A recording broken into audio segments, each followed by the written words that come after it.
I'll walk you through what we do know at this point. Police have told us that one person has died. We also have seen at least 1 or 2 fire trucks on the other side. So whether they were able to get through or they had to go around and pull up, they're definitely working at this from multiple angles. So here's how it works. The water comes in from the city into this part of the plant, and then it's sent through 4 different ponds over here, ready to be used again. Drone operators need a special exemption license in order to profit off of drone flights. One drone operator tells us that there are a lot of loopholes that need to be addressed. I actually just talked to a neighbor who said that they have to replace their windows all the time because their homes get broken into as well. Wind is most likely what's to blame for what brought this plane down earlier today. You can see one of the wings is bent here. Let's give you a live picture right now of what this scene looks like. This is the area of East Woodrow Road near County Road 3460. We're told Slayton police got a call about a shooting out in that neighborhood. It all starts with reading the actual meter. We'll take a look right here. You open up the cap and then the meter is right there underneath. Williamson's vehicle was basically blew through a stop sign there as he was tracking a storm. Underneath all of this soft snow, there are big chunks of ice. Everybody will be here all night, right? All night long. Anything for Salinas. Anything for Salinas. Very good. See, it's very clever. I like that a lot. We got him inside. We're in. From the air to the ground. He decided that he was not going to cooperate. A suspect leading officers on a chase through South Lubbock. Police say it started as a report of a stolen vehicle spotted near 50th and I-27. As soon as the officer asked the suspect or the gentleman to come over to see if he could ascertain if that was actually the right car, he got in the car and fled the officer's request. Police say the suspect, 34-year-old Anthony Diaz, was pulled over a few blocks away, then took off again. Just ran the red light at the interstate. Calculated movements as they narrowed in on Diaz. DPS fixed wing was in the air, and as soon as they told us they had eyes on the vehicle, we had our units pull back from the pursuit and disengage while DPS had eyes on him, and could hopefully he would go to an area where he would get out of the vehicle and we could take him into custody more safely. The chase involving help from state troopers in the air, sheriff's deputies assisting on the ground, and agents with the Department of Homeland Security on hand, all converging on a house on this street out in South Lubbock County. The homeowner telling police he knows Diaz, who barged through the door while trying to hide. He does know him. I'm not sure of the relationship, but he did not want him in his house, did not have permission to come in his house. Canine unit in effect and weapons drawn, police took Diaz into custody.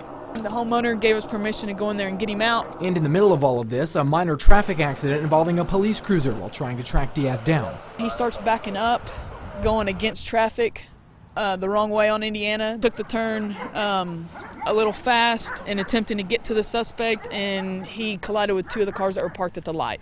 Diaz booked into the Lubbock County Detention Center on multiple charges. Wes Rapaport, KMAC News.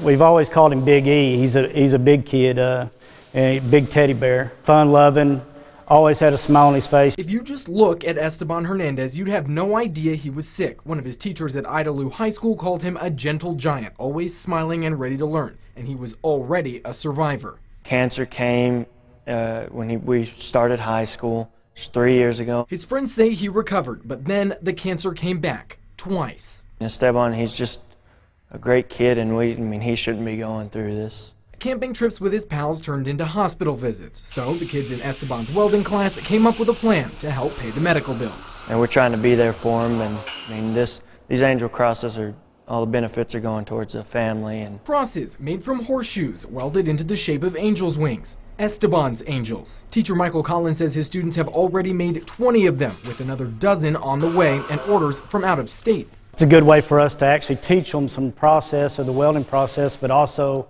let them give back to Esteban, and they've bought in full force. Our administration's bought in, and it's just a great thing, that they can actually learn in class, but at the same time give back. I thought we'd just gain a little bit of money local, but it's gone really big, and I'm proud of that. Esteban's cousin Marissa says the support means everything. Especially a small town like Idalou, you have all these communities that come together, and everyone will always have your back, no matter what. It's awesome. While Esteban is in the hospital continuing his fight, he got a special delivery, one of the angel crosses brought to him by science teacher Sherry Case, an 18-year cancer survivor herself. She says this is simply paying it forward. I love welding, and being able to do it for Esteban is just, I mean, it makes it all the more merrier. Helping their friend the West Texas way. Wes Rapaport, KMAC News. Every time it rains, it's flooded. The widespread rain creating headaches for many residents. Velma Gonzalez has lived near 24th and Avenue W for more than 3 decades. The rising water, nothing new for her family.